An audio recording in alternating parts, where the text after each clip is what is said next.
I feel a little bit confident. Training hasn't been that flash over the last 2 weeks for obvious reasons. I think everyone's been slightly distracted, and so we need to get it back into our rhythm and get a little bit of sharpness, as the intensity has dropped out of training, and I believe we sort of need to pick it up tonight. And obviously our first fixture game this week, we're all looking forward to it, and I mean there's nothing better than the friendly rivalry between us and Townsville. Our biggest issue is this first 4 or 5 games. They're vital for us to pick up points, and I believe Townsville will be thinking the same thing. So it'll be like a little grand final for the very first game of the year. That's how important this game is to get some points.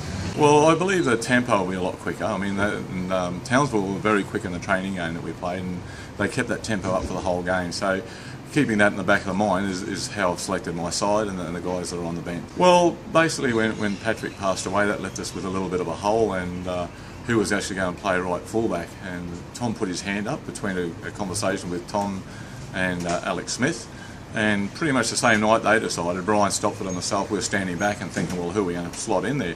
And so his name came up by all of us. So Tom asked the question, we asked the question of Tom, and he was over the moon. He said, look, I just want to be in the team. And I said, that's fantastic. And he seems to be slotting in quite comfortably there.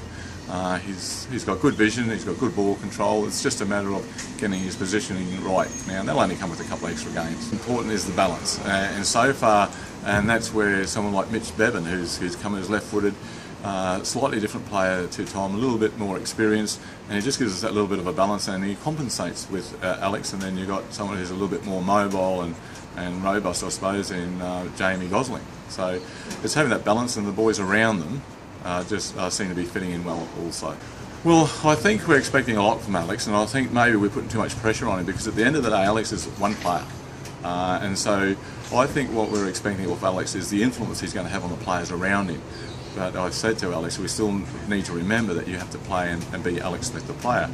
And so he still needs to go out there and perform, as long as every other player does. And he makes mistakes, he's human, he's just like every other player, but it's the experience and his guidance that he'll bring around the field, and I think that's what we need. And it was lacking, and I'll even go as far as to say, for the 4 years that I was with the Bulls, we never really had a talker on the field, which made it very difficult.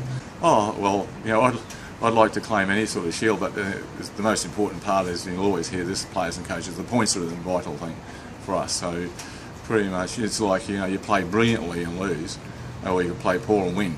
I'll take the play poor and win any time, because of the points they'll always follow.